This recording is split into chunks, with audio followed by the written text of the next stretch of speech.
Welcome to the NEPA Scene Podcast. We're coming to you live from Cole Creative in downtown Wilkes-Barre. I'm Rich Howells. I'm the founder and editor of NEPA Scene.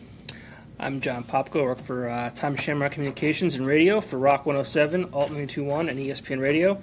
And I am the host of Saturday night's show on Alt 92.1 called Alt Natives, where I play an hour of local music. And my name is Brittany Boot, and I'm the owner of Boot Photography Studio. And tonight we're here with Scranton author and filmmaker Kenny Luck, who wrote and directed the viral short documentaries Opioid Nation, The Making of an Epidemic, and Half Empty, Life in America's Unhappiest City. So we're going to talk about the opioid epidemic in our area, the impact it's had, what he learned during the filmmaking process, the discussions his film has started online, NEPA's ongoing attitude problem that we continue to deal with on a regular basis. Writing and making music, because this guy is a Renaissance man, and so much more. So please join our conversation tonight. Leave your questions and comments down below, and we'll get to those throughout the show. Now, before we get to the interview, though, we have some beers to drink from our sponsor, Beer Boys in Wilkes-Barre. They have 72 beers on tap, including 24 from Pennsylvania breweries. And tonight we're actually featuring all Pennsylvania breweries in one form or another. So we have Das Pretzel Gose by Roy Pitz Brewing Company in Chambersburg. We have Vaughn's Cream Ale by Berwick Brewing in Berwick, which actually is a special version that you can only get at Beer Boys, but we'll talk about that in a little bit. And One and Done number 11 by Benny Brewing, which is right here in Wilkes-Barre. So which one do you want to pop open first? I think we start with the weird one. Okay. Not weird, but the one with a Randall. Through a Randall. Yes. So I didn't know what a That's Randall the fruit was. infused? I had to look it up. But if you've ever been to Dogfish Head, or if you know anything about that brewery, they've kind of led the way in terms of craft brewing. And they came up with this invention that essentially infuses any beer with fruit or whatever you want. So in this case, Beer Boys has a Randall that they used on Vaughn's Cream Ale, which is kind of a standard cream ale, good, but nothing particularly stands out about it. It's kind of a crisp and easy drinking beer. But they infused this one with Sour Patch Kids. So I'm very curious as to what the hell that tastes like. Or sour. I would assume sour, but maybe not. It's a different kind of sour. Yeah. We've had some sour Definitely, beers yeah. on here in the past, and I seem to be the only fan of those. So maybe this one will be a little bit different. You want to crack that one open? Yeah, let's do that. So you can only get this at Beer Boys. Yes. This is one that they specifically made there. So They have a lot of fun there with that. Well, Ryan does. He's always putting something weird. and maybe not even weird. Yeah. Smells great. Fancy. Are we all boozing? Yeah. All right. Because oftentimes we have Thank you. guests who don't drink, and it's like, all right, get the fuck out. We're going to talk about opioids, so I guess beer's okay. Yeah, that's right. This is the acceptable drug. Socially acceptable drug. That we can sell to you. And did you say your girlfriend is partaking? Yeah, she's going to have one too, yeah. All right. Just so you know, we don't do this for everyone. Yes. You're getting a treat, Marta. Very special. Thank you, guys. It's real good. I'm totally kidding. Yeah. If we can get more beer in the hands from Beer Boys, Right. Absolutely. I mean, people should really know what they're doing now. Yeah, we'll even share with Gerard, too. Gerard, are you a Sour Patch Kid fan? I like this beer. Yeah. It smells good. Yeah, it's definitely has that very fruity Tastes like high school. vibe. Yeah. Yeah. It's that artificial fruit sort of flavor. Yeah. to it. Yeah. Very sugary kind of taste to it, but it doesn't taste like it doesn't hurt your teeth. It's kind of light on the palate, too. I'm not a huge like beer smooth. guy, but it's smooth. Yeah. Yeah, it is very smooth, which I guess comes from the cream ale part of it. Yeah. Probably adds that. This would be good on ice with some vodka in it. Yeah. But I'm a drunk. More alcohol, yeah. Yeah. More booze, please. Well, that's only a 5.4, so I can see why. Yeah, I could use a shot. A shot of vodka. Yeah. Now, we also want to give a shout out to one of our other sponsors, the Keys in downtown Scranton. This Thursday is their open mic. Friday is a First Friday art show, followed by Estacota Acoustic, Send Request, Family Animals, and Elephants Dancing.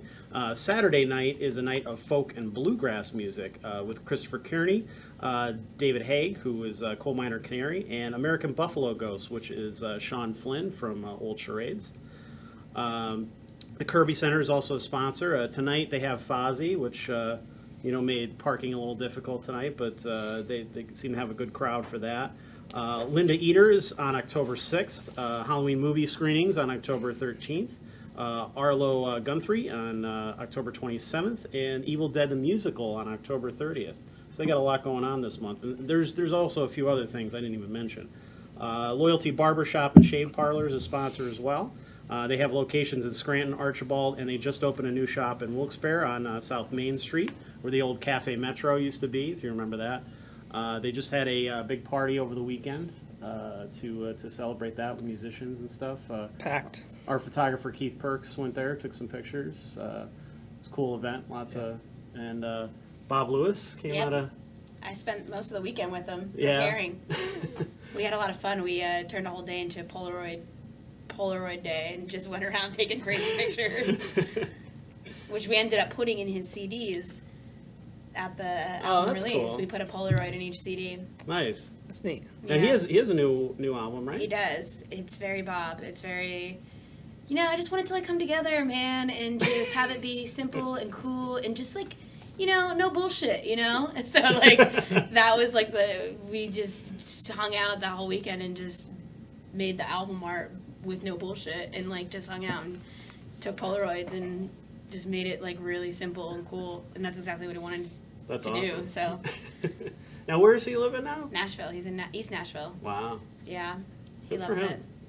Yeah. he's Well, just good doing music his scene thing. down there. So Yeah, I knew he'd fit right in. Yeah. I remember when he left, and the two people I hung out with the most at that time was him and Justin Mazer, and they both moved at the same time. Justin moved to Burlington, and Yeah. Bob moved to Nashville, and I was like, what am I going to do? But we still kept in touch, obviously, Yeah. Life just got a little less interesting. Yeah, I was like, these are literally inseparable with these two people, and then they both go off to do bigger and better things and leave me behind. Lame. South Wilkes-Barre. I'm still in the most southern part of the city. I'm holding it down though, I guess. All right. We just got real sidetracked. That's all right. We have a tendency to go on tangents. That's kind of the whole point of the podcast. So, Kenny, how are you doing? I'm doing great.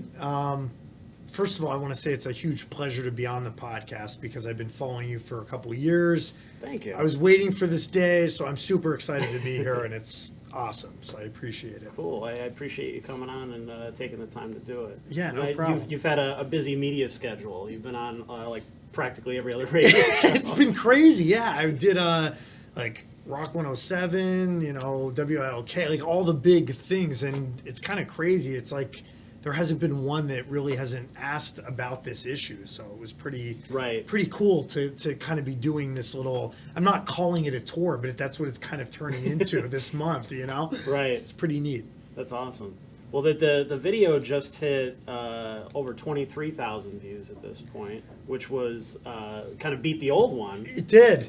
Which it took a little bit longer. And I don't know if you have any insight into that, but do you think it's because of the subject matter? Like, I think the Unhappiest City one really kind of got people right away. Yeah. And this one, I think, was more of a slow build-up in terms of do people want to get into this heavy topic? Because the other one, I think, despite it being dark, it's also a little bit lighter. Yeah, and it's a really good question because I've been driving my girlfriend crazy the last couple of weeks talking about, it's at this thousand and this, and not that I'm counting or anything, but yeah, and it's a good question. So the first one, it was like 2 weeks, and it was like boom, but it was was this major spike fast, and then it, over the last year, there's been a couple clicks here and there. This one was a slow and steady build, and just this afternoon, which was great timing for this, that I was one of my side gigs, I'm a substitute teacher, so I'm in with the kids today, and I'm like checking it to see, where it's at, and it just crossed the threshold. So the last one tipped out at about 23,600 and change. This one just hit 23,700, and it's in the last 2 hours it hit about 150, 200 views, which I don't know what was happening there. So to answer your question, I think part of it is because I think this was 33 minutes, and still that's not a full-length feature, but it's quicker than 15 minutes. Right. So I think true. the length of time had to do with it. And I think this one the subject matter is much heavier. It's about drugs and death and, all these things. So I think the content played a role as well. Sure.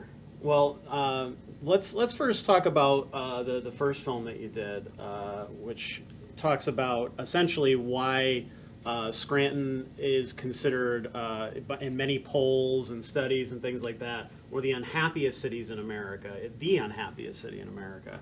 And talking to different people in the area about whether they think that's true or false and things like that. It's something that we've talked about probably 100 times on this show in some form or another. But what made you want to get into filmmaking in the first place? Because I mean, you have a lot of other stuff going on. You're also an author, as you said. You're a teacher. So you have other creative outlets. You do a little bit of music and stuff too. Yeah. I mean, real quick, it's good to have this kind of long format to talk about it because it's always sound bites. But I'll give you the quick version, which was, as we went to college together. And before that, I was into music. And a lot of people don't know this, but I did a little stint at Berklee College of Music in Boston. Oh, really? So that was in 2002, which seems like light years. But I did just under a year, and like many Berkeley people, I dropped out because I'm like, this is crazy.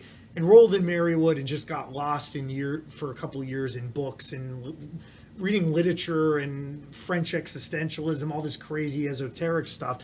So then, at the time I was doing the books, the first book came out in 2010, and I always knew there was a future in this stuff because even at that time, I mean, social media was around and there were different outlets for it, but it still was difficult to get into. And as you guys know, and a lot of the people here, filmmaking, photography, it has like a high barrier of entry because you got to spend money on equipment, you got to learn software. So somebody like me that has ADHD, that really appeals to me because you could work a little bit on music, you could work on story, you could work on color theory and all these different things. So that appeals to me. But I knew around 2010, I'm like, this is something I want to get into. So the following year, I took a job as a PR coordinator at a university, and they had a really low budget, so they hired me more as a writer.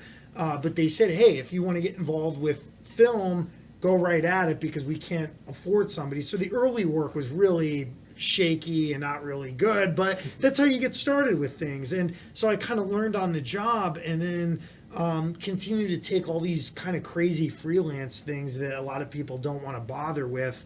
I filmed everything from birthday parties to weddings to like everything, like documentaries for business, just to kind of teach myself as I go along. And I'm still feel like I'm always going to be a student of this no matter what happens. So I try to stay humble with it, and there's always something new to learn because it's changing constantly too. So right.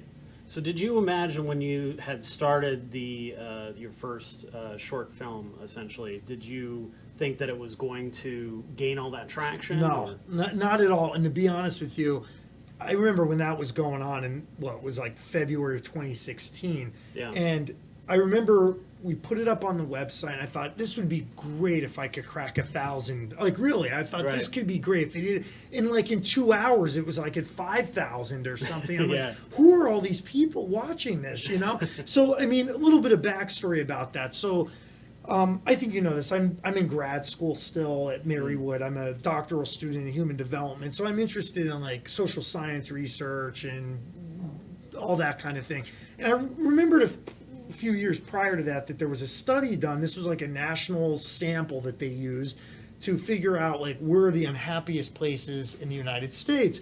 And that's what I was curious of. Like, what's the reality of that, and like, where do they get that kind of information? A lot of, well, I could get into this data a little bit if you want, but I knew about this study and I was interested in this topic. And at the time, I was making these little short videos on like grit and resilience and all these kind of positive psychology topics. Sure. And then that kind of came across my attention, and I thought, how could a population be unhappy? This is interesting because I'm pretty miserable sometimes, you know? And how could an entire so that's what kind of led to that sort of interest. Now, to answer your question, if you don't mind me jumping into that, without boring people with a lot of the boring, what they'll do is they'll take a sample. So like, there's 300 million people in the United States roughly. So there's actually statistics charts that will indicate whether or not something's like whether your sample has the predictive power of the population you're trying to predict about. So what they'll do a lot of the times, and again, without being uber boring,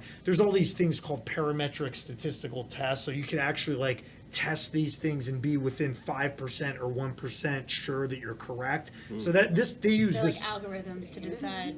Yeah, and based on things like what, economics or well, whatever the researchers decide the variables are going to be. So in that particular, and I'm not an expert on that particular study, so I'm not sure, but I know the variable was like socioeconomic status per population and happiness, and they would actually go around and do phone calls. And I think from that study in particular, they took a lot of data from the CDC, so they have all this stuff laying around. But what they did was take that and then run these statistical tests on it and came up with Scranton. So it's interesting, but they use those methods in everything from predicting happiness to whether a drug is a placebo or not, and it's pretty reliable. So it's like some statistical scientific truth to it? Yeah, oh yeah, That's why definitely. I was curious. Definitely. Like, is this just like clickbait or No, it wasn't clickbait. Yeah, they actually had. That's what I was curious of. They probably just looked at our local news comments and were just like, yeah. fuck, this is it. This is the unhappiest place this on has the to be. fucking planet. Like, holy shit. Yeah. What is wrong The with highlight these is that train. Yeah. Exactly. Highlight. Well, you know, and that's I'm glad you brought that up, because I thought that was such a great way to spin that idea around. Because here's a bunch of people being super cynically negative about something so silly and pointless and fun that John Oliver was able to play on that, Yeah. you know, essentially make fun of people for getting so passionate about a backyard train. Yeah. You know, Right. on WNEP, and then turn that into you know, I'm going to play a big joke on you and create this gigantic train just to, you know, piss more people off or to get more people talking and stuff like that. And the fact that, you know, WNEP, I think, has a great sense of humor about it. You know, they always kind of... Well, they get it because they deal with it. They do. On a regular basis. So and I like that they respond a lot of times. They'll do an entire segment where they just respond to people who are on talkback. And a lot of times it's combating the negativity that people have. So I thought it was cool that they were like, all right, we'll actually go and pick up the train and bring it here, you know. Their reaction most of the time in certain situations, especially like with the stuff with talkback, like it'll just be like the most ridiculous complaints, and they'll create like a montage just like combating it, but not like being offensive. Right. But like still getting the message across that you're absolutely ridiculous and Sure. like you need to stop. Exactly. But also embracing it. Yeah. Because they're like so community oriented and like putting a positive. They're like so good at that. Yeah, they are. They're very clever. They've done a good job with that. Yeah. And I think the film is interesting because it really breaks it down as to what people do actually think in the area. You talk to a lot of different kinds of people, you know, not just in media and things like that, but other you know, psychologists, things like that as well, to kind of get an idea of like, is this actually true or not? And I think there is a general consensus that people in here are kind of miserable, you know. I think so, and I always thought I always find Scranton in particular, but even, you know, I live in Wilkes-Barre currently, but I've spent time in Scranton and throughout the whole northeast section here, but I always feel like Scranton's interesting. It's like a microcosm of the rest of the country, and that's cliche because they've said that when it comes to elections and different things. But I really think that things that happen here can be extracted out into more of a national audience, Sure. and that's what I'm trying to do with these films. It's We like have a little bit of everything. We do. have your rural Republican type of demographic where people are into that sort of thing, like hunting, and we also have your urban environment, we have your artistic environment. Like, I feel like Wilkes-Barre is an example of so many different, you don't want to use the word stereotypes, but Sure. genres of cultures and backgrounds of American cultures and backgrounds specifically, of like the way people grow up in this country. Scranton and Wilkes-Barre have just about every part of that, I think, living in a 30 to 40 mile radius. Well, politically, it's so interesting that the same area that got Obama elected twice is also the area that got Trump elected. Yeah. You know what I mean? So it shows you just how split the area can really be when it comes to that kind of thing, and how Split they can down the middle.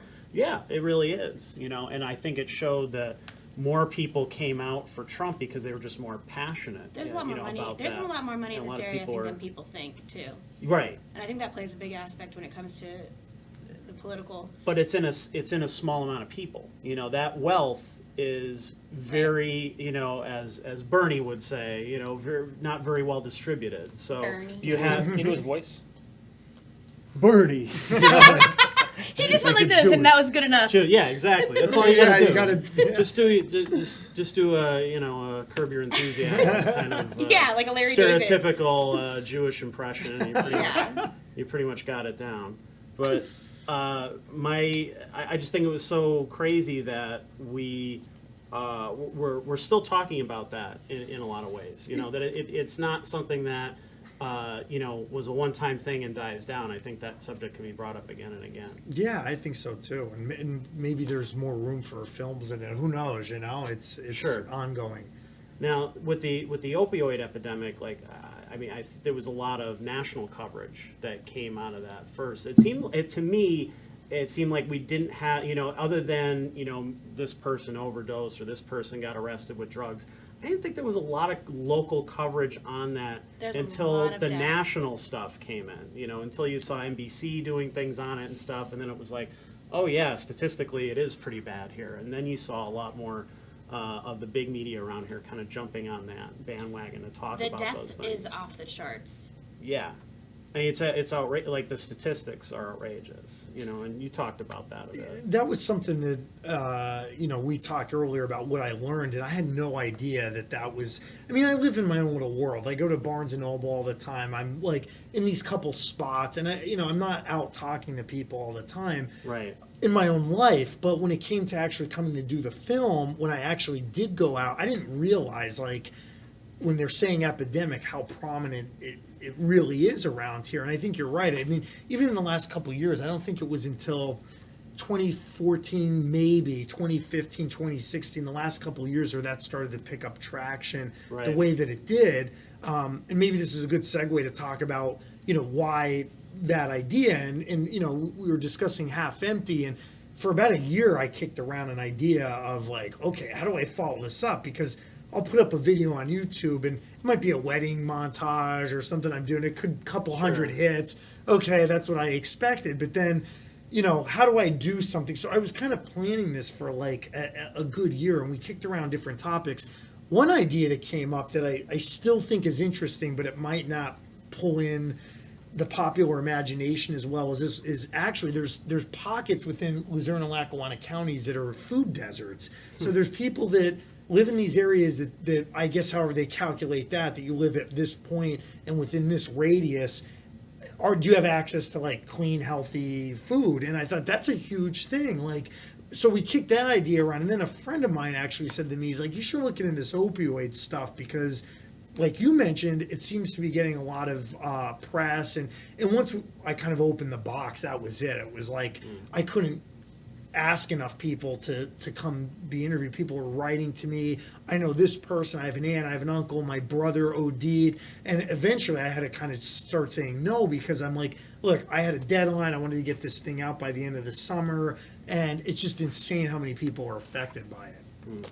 Well, it's interesting now that we're talking about it. Really, the two films are connected in that way. You know, you see that maybe someone's unhappiness or their economic problems or whatever else may lead to these kinds of issues. Maybe lead to drug use and blow up from The there. escape of that. Right, exactly. To forget about that for even just a few minutes, and maybe that led into that because you talked to an addict as well. Yeah, and a lot of the people I interviewed with this current film, I tried to bring in similar to Half Empty, but have different perspectives. So there's like a law enforcement perspective, there's like a policy sort of perspective, there's a psychologist, but then I tried to find people that were either former addicts, and the film, as you know, it kind of focuses on a mother who lost her son to it, and I felt like she ended up becoming, which was interesting because she was the last interview that we did, and it ended up just being built around her after that. And the guy that we spent the day with her, and when I drove home that day, it was like this long day out past Tunkhannock in Wyoming County, and as soon as we were leaving, I said to the guy that was helping me, I said, this is what it's going to focus around, and I felt like I tried to bring in all these different perspectives. That said, however, it's interesting because a lot of the comments have been pretty negative that I didn't bring in other ethnic groups or other people from different socioeconomic, and I think a lot of those comments are justified, but you have to realize too that I'm an independent guy. I don't have $1 million budget to Rich do gets this. that. Sure. Yeah, you get that. So why didn't you do this? Well, you know what? If I had a huge, If I had an unlimited Right. budget. yeah, and people don't understand that. When you do any creative project, whether it's film or journalism or book writing, you have to choose within constraints. I mean, you're limited by time, money, access to resources, and the decisions you make define you, but that doesn't mean you don't care about the things you're not including. It just means you have to prioritize, and sometimes you're determined by budgets and schedules and that kind of thing, and that's part of what was driving that too. So Sure. And then, I think it also in terms of access as well, because I mean, let's be frank. You're a white guy who is going into, and you're, at least doing well enough. So they might say, oh, this, you're coming down to us, you're talking down as opposed to trying to raise awareness and that sort of thing. I mean, I've met those kinds of issues as a reporter sometimes. Some people feel like, oh, the media doesn't care about me. You don't care about me. You're just kind of using me for this story. Yeah. That sort of thing. Yeah. You want to take my misery essentially and turn it into some Capitalize on it. it, turn it into a profit, that kind of thing Well, too. that's a mentality in itself. People think like that. Yeah, absolutely, and it's tough to be able to get that kind of access to people. I mean, and a lot of people don't. I thought the mother was very brave to come forward and talk about those kinds of things because a lot of people are ashamed of it and they don't want to talk about it. and there's a definite stereotype of people who are either addicted or currently, and I mean that's starting to break a little bit. You're starting to see that just because I think the bare raw numbers of the number of people that are either overdosing or people that have somebody in their family that's overdosing. Just a quick comment though about the media aspect, because it's interesting to talk with you about this, because you deal with it a lot more than I do, but I kind of get that reminder when something like this comes out and you see those kind of comments, and Right. I'd like to respond to that because it's, I mean, I don't want to get into the real dirty specifics of people that were saying things, but some of the things that were said were just, and we live in this really like racially charged climate right now, and I'm as liberal, Especially now. yeah, I'm as liberal as you can get. I mean, I voted for Bernie in the primaries, and I'm a registered Democrat, I'm progressive center, but some of the things that I was accused of on some of the comment sections on Facebook, I was like, where are these people coming from with some of this stuff? Right. But you realize that is the point of any creative work, that you're working within constraints, and you have to try to like mold it however you can within those constraints and do the best job you could. You're never going to get it 100%. I mean, let's be honest. Oh, absolutely. Even in science research, there's always probabilities where we could be wrong. It might be like less than 1%, but we could still be, sometimes they are. So the certitude that people want with everything anymore is just kind of, I don't get it. I don't get it. Well, I mean, you look at these Netflix documentaries, which are very popular now, and they're hours and hours and hours long. And you still get those people that are like, you didn't cover this, you didn't get that, or whatever. That's true, yeah. Even if you have that kind of money and budget and time or whatever, you still might be able to cover everything. You just can't. No, you can't. When we were filming the show, one of the complaints was we didn't have any Polish people in the show. So well, you have one now. I'm Polish. well, we were in the script, so we changed the last name of my characters and my brother's character to end in ski. Oh, okay. Because so Wilkes-Barre would have the Polish representation. People were annoyed by that. But it's just like stuff like that. Like it's simple. It's stuff silly. that you really wouldn't think of. Right. You don't, because you get so absorbed in these projects, and Sure.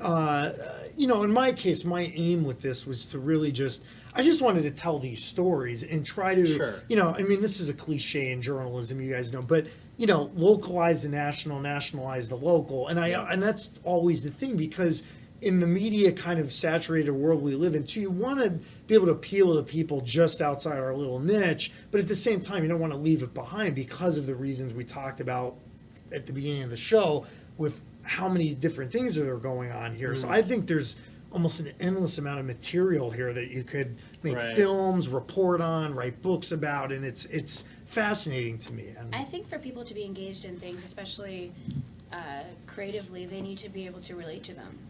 So initially and almost immediately. So even if you did kind of do different backgrounds, you're initially going to engage people that are going to relate to the first person that they see in that piece of work, that's where you start. If that's your market, that's where you start, and then you can kind of introduce other aspects and bring that into the mix and like hit all angles, but you're never going to hit every angle. Right. You're just not. Well, the opioid subject in general, I think, is divisive, and people have their own personal passions and opinions about it, because it's one of those things. It's not like you're talking about a disease like cancer, where anybody can get it.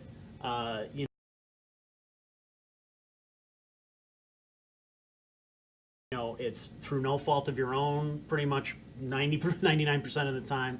It's not something that you plan for, it comes out of nowhere, whatever. With this, I think a lot of people have the perspective, and some members of my own family have this perspective. I had this perspective for a long time. It's like, well, you did it to yourself. Mm-hmm. It's a circumstance. I mean, you put it in you put it in your vein. It's all your fault. If you die from it, who cares? And there's this lack of compassion and lack of understanding. You just made the wrong where mistake. people come from. Yeah, exactly. People make mistakes why every day. they you did made it. the wrong one, the one that's going to stick with you. I think people always come from it from their own perspective. Well, they came from this home and they were raised this way and they went to this school and stuff all like that. Is irrelevant. Yeah, it's completely irrelevant because the next person didn't have all those It doesn't experiences. matter. You know what I mean? And even if they did, who's to say that they're going to have the same personality you do, the same outlook that you do? Heroin has no system of Sure, absolutely. who it's going to target. You might suffer from depression or something like that. You just might have been somebody in an environment that you're like, oh, I've never tried this, try anything once, I'm 19 years old. Sure, young and dumb, That's what I think makes this epidemic or this addiction problem different, because I mean, I don't mind adding a personal note, but I grew up in an alcoholic household, so my whole childhood, Al-Anon, AA, Alateen, and as I got older, I had to struggle with that, and that's where I try to relate to some of the people I was interviewing. I don't know anyone personally that's OD'd on opioids, but addiction itself, I think, has similar kind of threads running through it. Now, the difference between alcoholism, for example, and it's just an arbitrary choice, but alcoholism and opioids is that a lot of this stuff, it changes it changes the chemistry of your brain. So it's not just this endorphin high that I just had a beer, or I went for a run, or I had sex, or something that makes you feel good that's endorphin based. I mean, a lot of this stuff goes through the appetitive part of the brain, and you become physically addicted to it. So that's why there are methadone clinics. Sure. And a lot of the analogy, when I was talking with people, they were liking it to diabetes, because they said if somebody is a diabetic, they take insulin. And, methadone is a similar analogy. That somebody's addicted, they're going through those withdrawals. It's almost like a maintenance drug. Right. So it's an interesting analogy. Now, going back to what you said about it being so controversial, I mean, I didn't realize, for example, it's controversial in some of these little towns, like up in Forkston, which is where one of the mothers was from in Wyoming County. I think she mentioned the sheriff up there, they don't carry, I think it's called Narcan, and it's the pens to They all carry them here. A lot of them do, and I was thinking, why would this even be controversial? And it's because you have people saying, I don't want my tax dollars going to pay for something that's going to... Until it happens to someone they know or their children. And what's the alternative? You let the guy die on the street on the gutter and just say, well, screw you, you know what I mean? There has to be, like, I don't want to be a bleeding heart, but there has to be some compassion. I mean, you're just... Sure. And it's better for society in general that, something like that, to be that altruistic, to want to help somebody that's, literally dying, and you're going to just stand there and say... It's their fault. Yeah, it's Right. their fault. Exactly. Well, we have such a predominantly Christian nation, and yet so many people, Right. I was going to when say... it comes to yeah. actually practicing what they preach, it's a completely different story. You look in the comments, any of these people, they go to church on Sunday and this and that, but they're happy to Let them die. Let them go. die, Yeah. hang them, throw them in, throw them in a pit somewhere. I It doesn't, there's no compassion. I always wondered about the cognitive dissonance with that they love Jesus, and that could they imagine Jesus walking down the street and going, oh yeah, let him go, it's his own fault. I mean, where does this come from? But that's a whole other subject. Oh, but, sure. which you and I share a lot of the same opinions.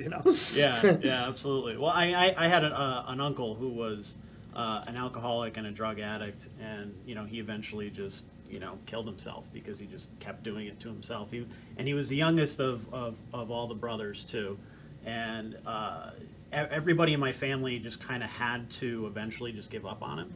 It was more or less like we tried everything. We tried to take him to rehab. We tried to help him. We tried to give him money. We tried to give him a place to stay. We tried to give him this and that. And I don't know how much of it was. Growing up, he was always kind of a selfish guy. He was always kind of, looking out for number one and screw everybody else kind of person. So I don't know how much of it was his personality and how much of it was, like you said, the drugs that really do take over the way that you think, the way your brain operates, and turns you into a completely different person. But there was only so many things that your family could do before eventually it was just like, there's no help in this guy. He's just gonna kill himself eventually, and he did. Yeah, and I see that with my own life too, with addicts that I've known or family members too, that you have to draw that line of where do you help this person, where don't you? Right. The interesting thing about this issue in particular is that it's becoming a politicized issue, but it's also becoming a policy. People are looking for policy solutions and all these different aspects. So it's starting to seep into beyond just a lot of the other things. I mean, for example, drug use has been around since the dawn of humanity. I mean, these biblical civilizations cultivated opiates and different things, but it wasn't until the 70s there was the first heroin epidemic. But there was a lot more contained, and it wasn't as widespread. The 80s, you get crack, and then we get this new epidemic, and it sort of came out of nowhere. And it's interesting to kind of trace in the United States where this has been heading, and personally, until I dove into this subject, I didn't see this coming, and I don't know what the solution is. It's, to quote Eminem, which is like so silly, but like so true. No, it's like Middle America. Now it's a tragedy. Now it's so sad to see. Now it's a tragedy because it's right. Middle America. It's your middle class white kids. That are doing it. Now it's a tragedy. It's my kids. It's kids who look like my kids. It's not hookers on the street the guy in the Brooklyn. alley with it's not the home. Now it's Middle America. Now it's in your home. Right. That's when people start, not even start to wake up, but create some idea of it that either they need to do something or they need to you're like, damn it, oh, it's not a disease, like this is your choice. There's either that, or there's the people that are like, how am I going to affect this issue positively and efficiently, or have some effect on it at all? It's like people take those two different roads, I think. And what did you find when you were doing all this? Like, how do people start? Like, it's not like you wake up one day and decide, I'm going to do heroin. There's obviously things that happen, whether it's economics or a lot of people say that it's doctors. That's it. Well, that's a really, really good question. It's a really good point. So 2 parts. What I found was that a lot of it, again, which makes this epidemic different, is that there's opiate painkillers. So those are prescription drugs, and there's a really great book I recommend. It's called Dreamland. It's by a guy named Sam Quinones, if I'm pronouncing his name correctly. And he kind of traces the whole history of this in detail about how, it starts out with the football injury or the knee pain or the back pain. So there's a couple threads that kind of converge to create this. So the first thread was in the 1980s, I'm not a particular expert in this, but from what I understand, a lot of doctors started trying to move pain, this pain scale is like a Likert, like 1 through 10. How much pain do you feel as being a vital sign, like heart rate? Right. But it's so subjective. I mean, you could say my head hurts, but how do you measure that exactly in a quantitative way that you could objectify and prove that you're actually a 10 on that scale? So a lot of the medical opinion throughout the 80s and early 90s started to try to push pain as being this vital sign. So prescription drugs started being pushed big time. That's the next thread that came in with a lot of the pharmaceutical companies. I know in 1996, Oxycontin was released by Purdue Pharma, was the company that released it. And, I don't want to get conspiratorial, but there was definitely something to be said for these pharmaceutical reps pushing this because, that's their job. But they started pushing it so that coinciding with the medical opinion that, well, pain's a problem, how do we treat it? Right. Here comes big pharma, and then all of a sudden, they're there to save the day. Now, before any of that, in the 1990s and early 2000s, heroin was around, but it still didn't kind of become a thing. So what ended up happening was, I think a lot of the drug cartels started to realize we already have this addicted population. Basically, prescription painkillers, Vicodin, Oxycontin, a lot of those drugs have the same, I'm not a chemist, but they come from the same chemical makeup as heroin. So it's a lot cheaper to go on the street and buy a 20-bag dollar of heroin, and the running rate for illegal prescription drugs, I think it's about $1 a milligram. So if you want a 40 milligram pill, for one pill, the street rate is going to be $40, and a lot of addicts don't go under 100 milligrams a day. So I can't even imagine spending $100 a day on one pill, which in a 7-day period, you're spending $700. So in 2 weeks, that's 14. So do the math. It just kind of goes crazy. So that's another thing. So, this is kind of a roundabout way to answer your question, but I think all these kind of threads have been playing in. The pharmaceutical companies overprescribing, drug cartels seeing a susceptible population selling heroin. And what's interesting to have the local tie-in, as I'm sure you guys are aware, but Lackawanna County just filed a lawsuit against a pharmaceutical company because they're trying to claim liability for a lot of the opioids. So we're just starting to see governments taking, we'll see action. Yeah, and we'll see kind of like what legal grounds they have. How is that not I feel like how is there not some system in place, whether it's state or federal or private or your county, that is regulating how many people are able to become prescribed to these drugs that are clearly and proven to lead to deaths, heroin addictions? Like, how is there not a system in place to regulate that kind of just here, sell, push, selling to doctors' offices? How has there not been some counteractive thing that has been trying to regulate that? We regulate everything. Well, I know, for example, like the FDA, for example, they'll have different classes of drugs. So they'll have like a Schedule 1 drug or a Schedule 2. I know, for example, a lot of these painkillers are Schedule 2 drugs, which means that when they prescribe them, and again, this may have been an evolution over the last decade or decades, because I don't know if it started out this way. It probably didn't, because you wouldn't have the abuse that you had. But I know, for example, with Schedule 2 drugs, you'll have a doctor that they're only allowed to prescribe like a 30-day period, and then the person has to come back to do an in-person evaluation, and then they'll give them a certain amount. But I mean, again, I'm not a physiologist, but there's certain threshold after a certain milligram dosage that something happens to the brain that they become physiologically dependent. And just to tie it in real quick, one of the girls we interviewed in the film, she was a former addict, and that's exactly how she got involved. It wasn't that she was a bad person, or that, like you said, she didn't just wake up one day and I'm going to stick a needle in my arm. She told us, she's like, I had an injury. Surgery. I had a surgery. Yeah. I started to like it, and next thing I know, I turned to the $10 or $20 bag of heroin on the street. That's how it gets started. And that's kind of the message I was trying to make with this film. And again, it's like what you were mentioning earlier, that it's not the scary guy in the alleyway, and it's not the cruddy person crawling out of a sewer. It's like, it's your sister or your schoolmate or your coworker that gets started with this. And I just wanted to kind of humanize the problem a little bit. And I hope I did that to a certain extent. You know? It's unfortunate that people won't understand that until they are so closely affected by it. Yeah, it is a shame, yeah. If it's any comfort, all the comments that we got on our social media when we premiered the documentary were all positive. Good. I didn't see any negativity. It's not until you get onto YouTube. That's where I saw it. And that's the thing with YouTube as well, is YouTube is kind of infamously toxic with that kind of stuff. It's not just the Scranton Times or Citizens Voice or any of those, WNEP's stuff. It's a national thing too. You see it on a lot of national articles and stuff. But YouTube, in particular, has a lot of trolls. A lot of people have nothing better to do.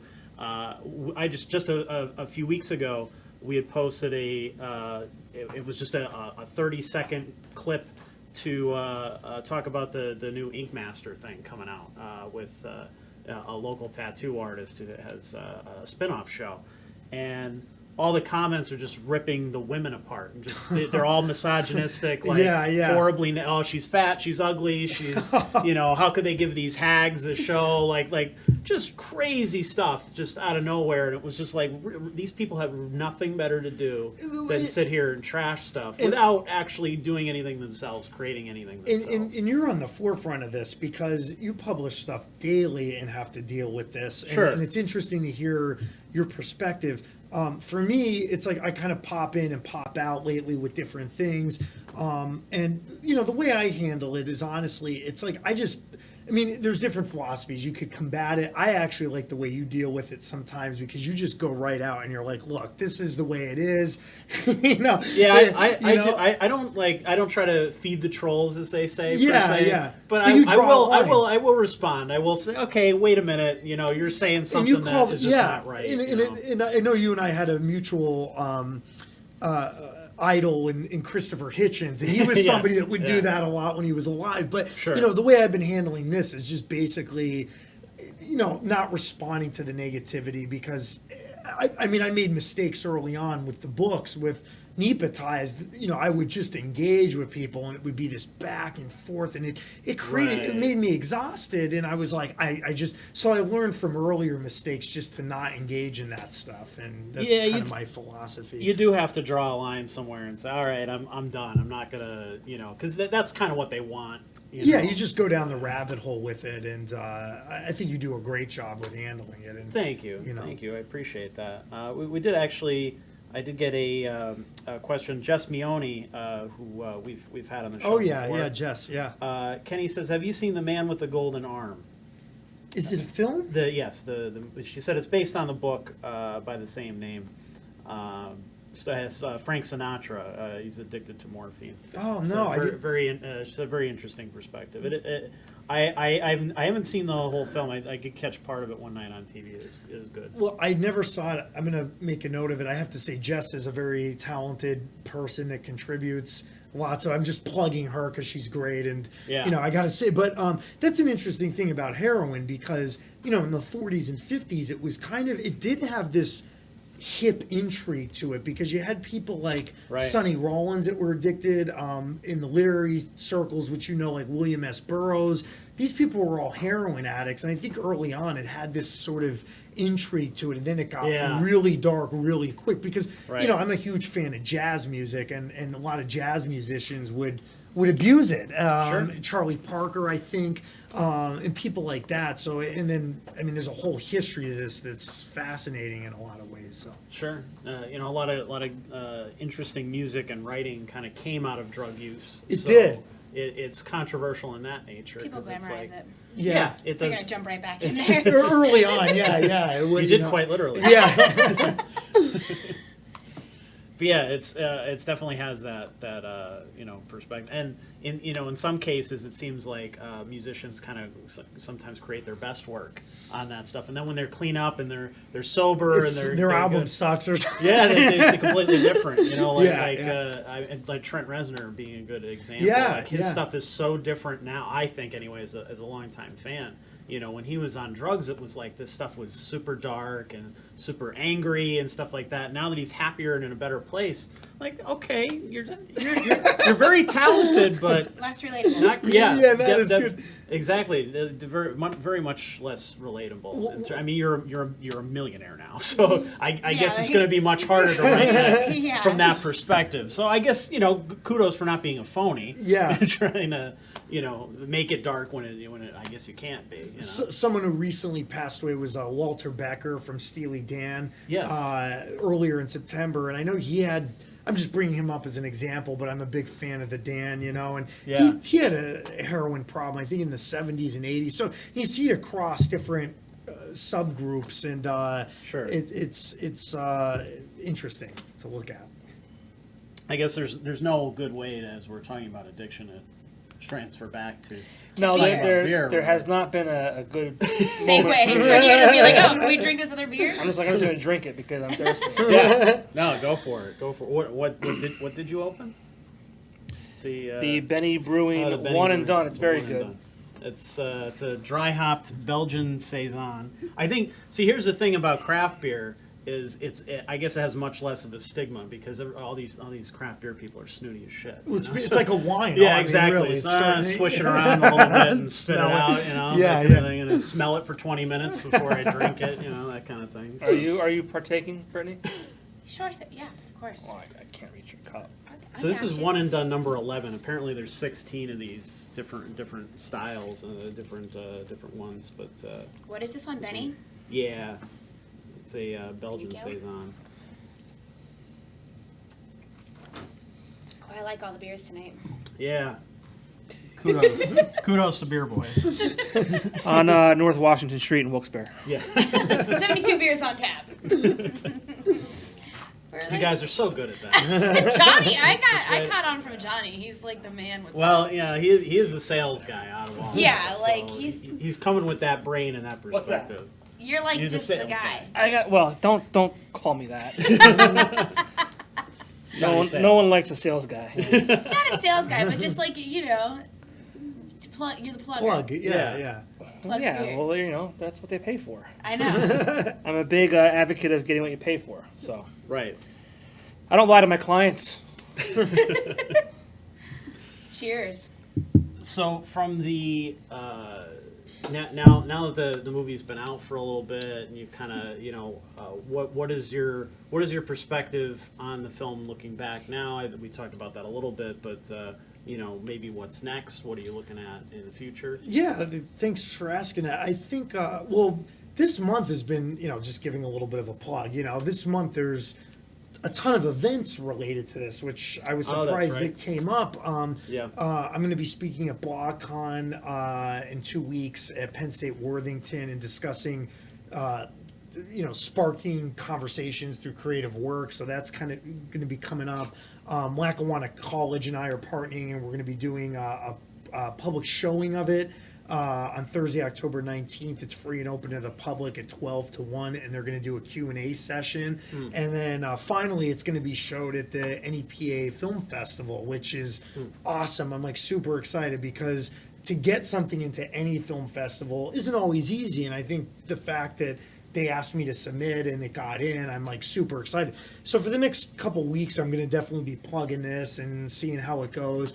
To answer your question quickly, looking back, not to get in the nerdy uber details, but I feel like as a filmmaker, there's always something more to learn. Like there's always something about sound. There's always something about, visual aesthetics that you could do differently. And I'm always learning constantly. And I always hope each project can be done better and different. And that's kind of one thing. And going forward, I would really like to think about maybe, the first one was 15 minutes. This was 33. Eventually, I want to do a 90-minute feature. But that aside, I'm also interested in looking at maybe like a series or something of shorter videos. Like, what would it be like to do like a 3-part little 10-minute series on one issue, almost do these little episodes or vignettes of something? How would that drive traffic differently? So I'm like experimenting, and I think because people, over the last couple of years, streaming has been exploding, and it'd be interesting. I think it's a good time to be a filmmaker, actually, because you have these platforms, and you have this audience, and I think, there's definitely going to be things coming up the pike. I would love to jump into something right now, but I think probably early next year, maybe I got to fish around and find the appropriate topic, and we'll see how it goes. Sure. Well, hopefully we can partner on that. I would love to. You've been great with everything. So. It's cool because I think what you're trying to do and what I'm trying to do are related in that sense. Kind of alternative media. A little bit outside of what everyone else is doing locally. And approaching topics from a different perspective and from more of a filmmaking perspective, which I think is interesting, because I think the news perspective, while it can be informative, I think bores people sometimes or doesn't get them to engage the way that you want. Like, I love what, going back to John Oliver, what he's been doing with his show, where he kind of sets a whole, instead of just doing here's a little bit of news and here's a joke and here's news and a joke, which is great. The Daily Show, Colbert, all those guys really pioneered that style and really moved forward on that. Outside of the whole SNL thing, the Weekend Update kind of stuff. Got beyond that and really started getting into like really smart stuff.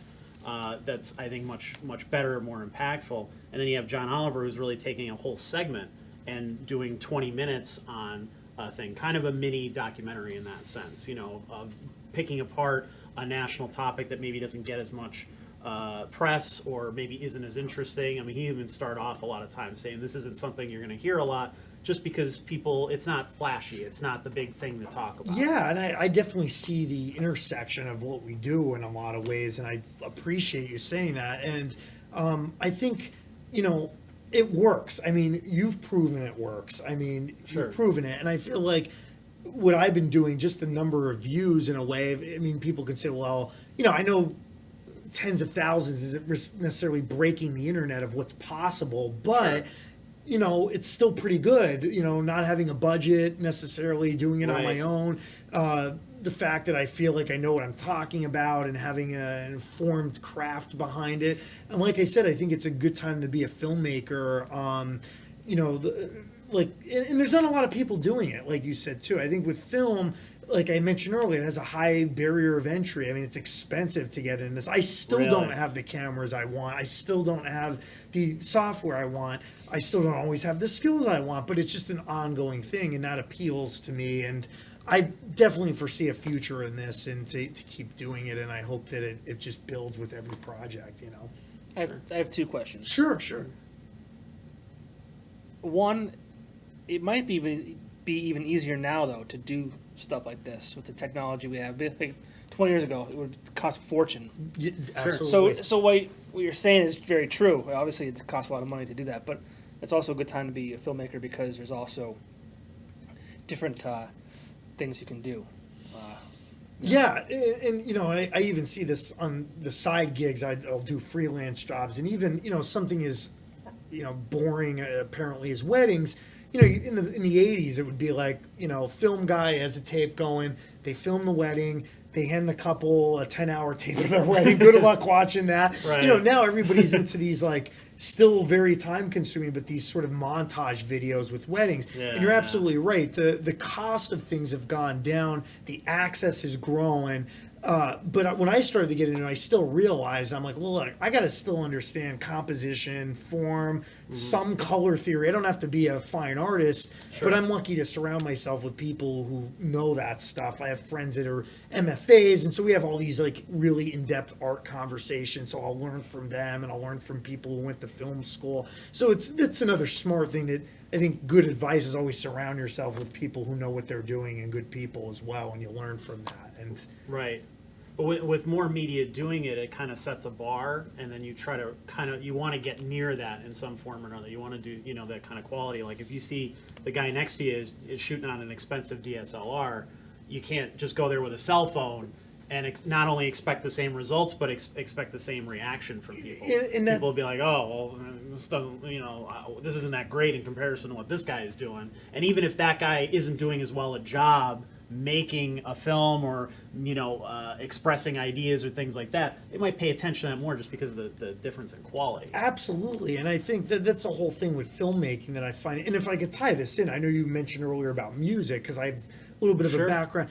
Music. The two worlds I've realized is, I don't want to offend any musicians at all, but the thing is, like, music is really saturated. I mean, it's people could basically like buy an instrument, or you don't even have to. You can sample things nowadays, and I'm not knocking that, but there's just so many musicians, and some of them are really good, and some of them aren't good. But it's harder for the good ones to get noticed because the ocean is so right, big. There's just too much. There's too much, Yeah, and that's one of the reasons I kind of laid off doing music because of that reason. Now with film, there's still great people even locally doing things, not just me, but even in the NEPA Film Festival, there's local people coming in that are absolutely great. But then there's genres. I mean, there's filmmakers, they want to do narrative fiction. I'm not into that stuff at all. Partly because the production costs just go absolutely out the roof because you have to pay actors, you're dealing with stage lighting.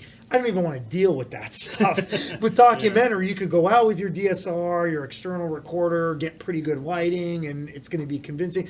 Partly, too, I'm just a nonfiction person. I read almost all nonfiction books.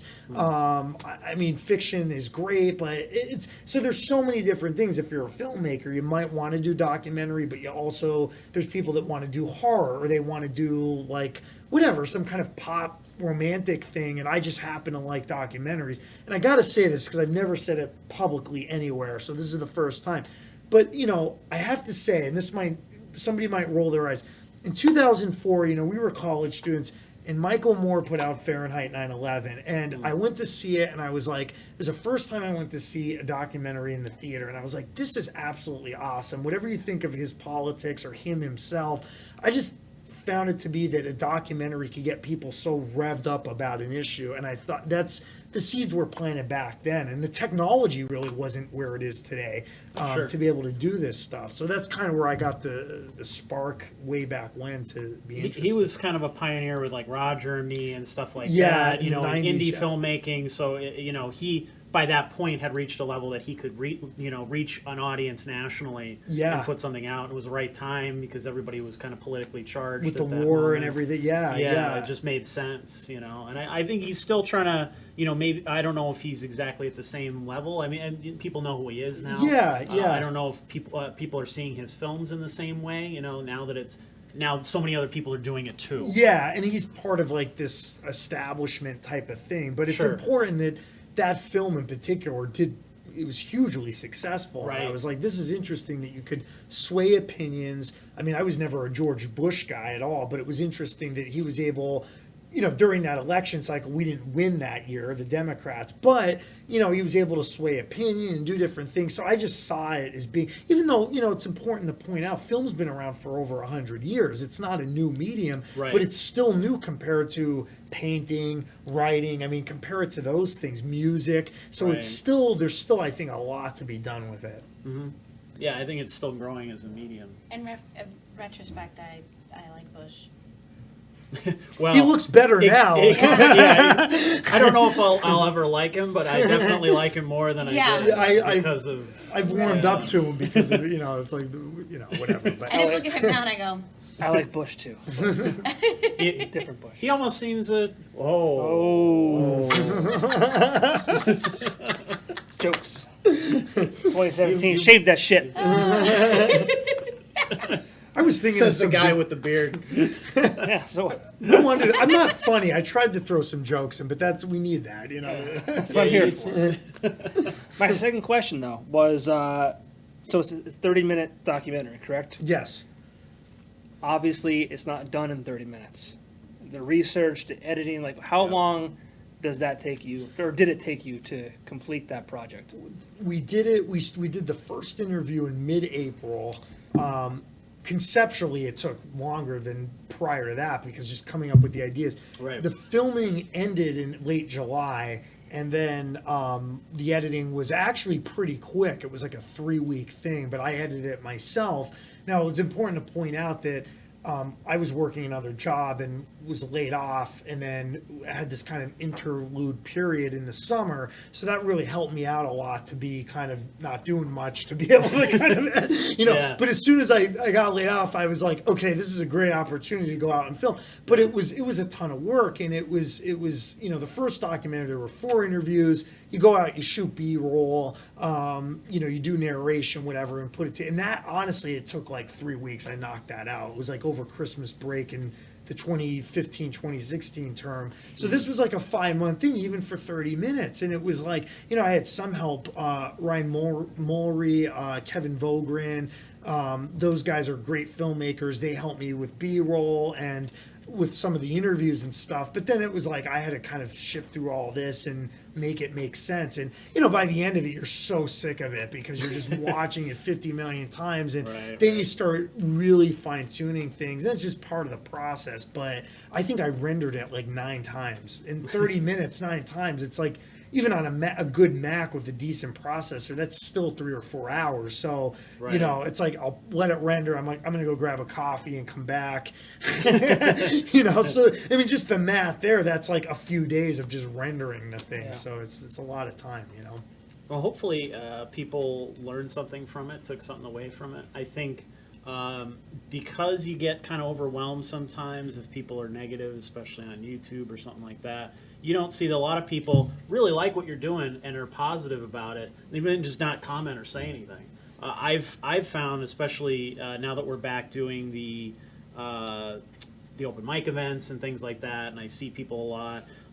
When we were doing the Electric City Music Conference and the Steamtown Music Awards, I had so many people that were like, "Hey, you know, I read what you're doing every day. I love it, and it's great." And I'm like, well, I'm glad you said that because I wouldn't know otherwise. Yeah. Like, you've never commented, you've never liked anything, I've never seen you share anything that I do. I have never seen it because I'm obviously on social media every day, whether I want to be or not, working and getting stuff out there and trying to promote stuff and make sure that, you know, the work is really never done because once it's over, and I'm sure you've seen this with the film, you get it done, and you're like, okay, that's it. Now I have to begin the promotion process. Yeah. And now you have to do interviews, and I have to raise awareness about what you're doing and talk about it over and over again. After you're already kind of sick of talking about it, you think your project's over, but you still you got to go on Facebook and share it 1,000 times and tag people and this and that. It's funny because like at the end of August, I thought that exactly. I thought, okay, maybe there'll be a 2-week. We're already in the first week of October, and this whole month is. And I'm not bragging. I'm just saying like it's exactly what you're saying when you get involved with these things. But then, you know, I look at it like, you know, it's a weeknight, you're tired, you're doing these things, but at the same time, it's definitely a feather in your cap. And it's also reassurance that, like, what you did, people are paying attention to. Sure. And I think that's the greatest reward. Anybody that's into writing journalism, music, book publishing, filmmaking, whatever medium they're using, it's great to get that kind of feedback. So, I mean, I'm not sitting here saying, like, you know, I'm on CNN this whole month, but there's been, I mean,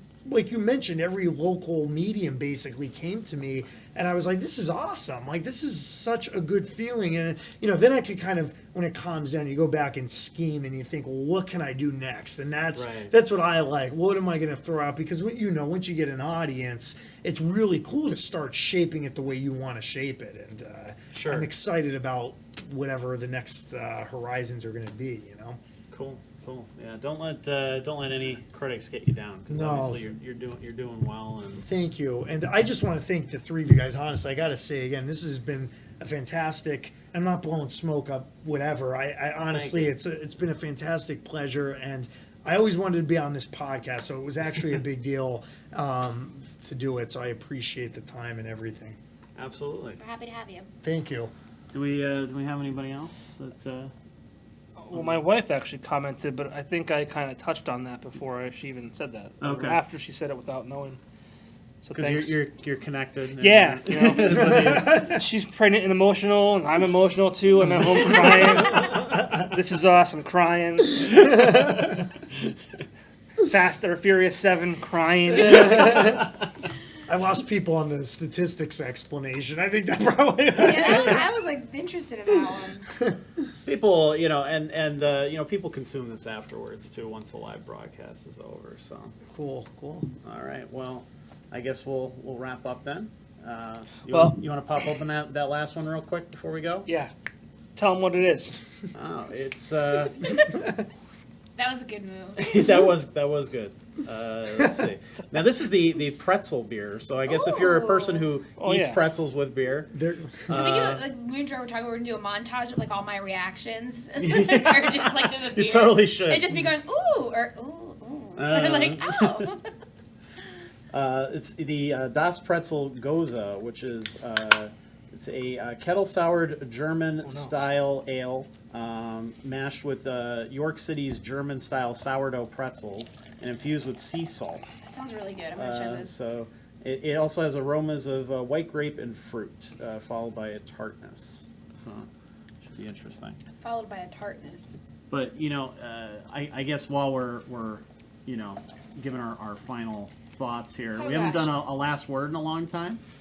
So I guess I'll jump in with a last word quick. Sure. I don't know if anybody had seen the live stream that we did last night. It was just from my phone, nothing fancy like we do here or anything.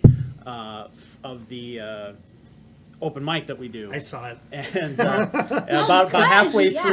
What happened?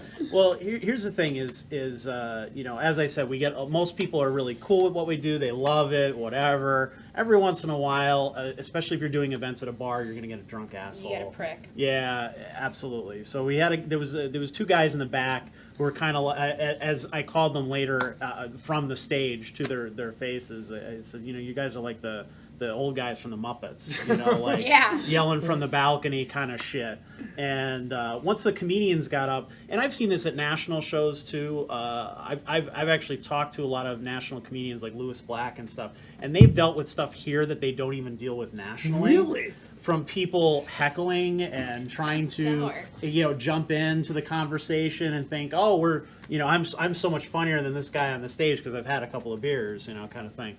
So these guys jump in and they start, trying to heckle the guy who's up there, and he's a very funny comedian, friend of mine. Was it Dan Hoppel? It was Dan Hoppel I like through these him. events, and he's very, very funny. So it's not like it's one of those things where the guy's bombing and he's heckling him. Like Right. the guy's very funny, and they just thought, oh, well, I'm funnier, and they're trying to jump in and stuff like that. So I don't want he was afterwards. He kind of he was kind of like I'm pissed, but he really gave it to them. Like he was going back and forth with them and like really took them down. And so you see those go viral all the time, and comedians get into the audience. But he did a hell of a job, shooting the guy down, and but it kind of put a damper on the whole night at that point, because now people are like, oh well, they don't feel comfortable. Even after the guys left, it was still kind of like, it kind of ruins the whole vibe of the room. Yeah, if I could comment, I watched the video this afternoon actually, and I thought Dan did a good job of dealing with it, because I was thinking, how would I? Right. Once in a How while would I- I'll do like a live thing, and I mean stand-up comedy's tough too. I think it's one of the hardest. Oh yeah. So I give those guys, especially because we have such a vibrant local scene that I know you cover as well. The local comedians, they have their work cut out for them. They do a great job, Right. but it's hard. And that's kind of ties it back to the negativity and how do you deal with things. And it's a shame. You're always going to have the asshole somewhere, and it's tough in a live setting because then you're confronted with it. And you and Dan did a good job of dealing with it. I think. Yeah, I mean, I talked to them, from the stage and to their faces a few times. The bartenders were like, all right, we'll step in if we need to, kind of thing. Eventually they left, so. But hopefully it won't happen again. We've been doing this for all, since the beginning of the entire website. It's almost 3 years we've been doing these events. And I've seen this happen maybe 2 or 3 times total out of all the times that we've done it. So, it's going to happen. happens. Yeah, I don't want people to feel discouraged or like that's going to happen to them all the time. Obviously, we jump in and try to take care of it. Wise man once said, "Fuck 'em." Well, I was watching last night live Yeah. from my phone, and I saw it, and I'm like, is this part of the act? Like, did he get someone to like heckle Right, him? to heckle him. Because he did so well, like, Yeah. dealing with it, so. And then today I had to ask you, like, was that real or was that That's why I was kind of like in our little group chat. Yeah. I was kind of like reading what was going on. I didn't know. Yeah, I could send you the clip if you want. Yeah, I mean, he Dan posted it today. Dan actually wanted to post it just to show people that he could take on somebody like that. So Yeah. I give him props for doing that. And stuff like that too. It's like he was insulting, and whether or not that person's mother died of cancer, like, sorry, like, that's terrible, like, but it's comedy. It's not an insult to you or anybody else. Right. It's just and he would never have gone that far had he not been pushed. Like, the weirder thing is the guy kept saying something about amphetamines. Like, he just kept saying it over and over again. Yeah. Like, I'm like, are you looking for them? Are you on them? Like, what? Did you what lose is them? yeah, like, what is your deal? Just out there. But it is what it is. This is pretty good. It's got a sour. It's got a very grapey. Do you see my look? It's almost like a tart wine. that's why I didn't say anything to you, because I knew that if I You told were you, waiting. you wouldn't drink it. Yeah, So like I was like sitting back. you, like, you wanted her Did reaction. you I was see like me I was look like at this. you? Yeah, And I sipped I it? was watching the whole time. I was waiting for the reaction. I just went. I could do. I think this would be the pretzel would come through more I if was like, it wasn't as chocolate tart. covered pretzel beer. Yeah, that would be cool. I think it would be. 72 beers on tap. Shock Top has a They do- pretzel beer. The Which pretzel is really good. pretzel wheat is very good. Yeah. You knew it was sour. Yeah. I didn't tell you. Go back and watch the video. I was kind of like I know. covering my face because I was laughing the whole And time. I was like, oh yeah, totally. Let's drink this other beer. Yeah, it's awesome. Can I say that 72 beers on tap? I like to Yes. Jump in. Look Yeah. at the just camera throw and it. do it. 72 beers on tap. Isn't I it always fun? wanted to do that. Yeah, it is fun. I always was saying I want to do like the Wayne's World, like zoom in, like Whoa. we're not advertising. Yeah. Can we get on that? Yeah. Yeah. Let's wrap this thing up, Hannah. All right. Well, thank you so much for tuning in tonight and listening to our conversation. Thanks to Beer Boys. Thanks to the Keys. Thanks to the Curry Center. Thanks to Littleton Barbershop. We love you Yes. guys. Got you. And if you didn't catch the whole thing, as soon as this goes off live, you can watch the whole thing on there. We'll also have the audio version up, and we'll put it to YouTube. So hopefully we'll get some better comments when we put it to YouTube. Some nasty ones. Thank you so much, and have a good night, everybody. See ya. Later, Thanks. dudes.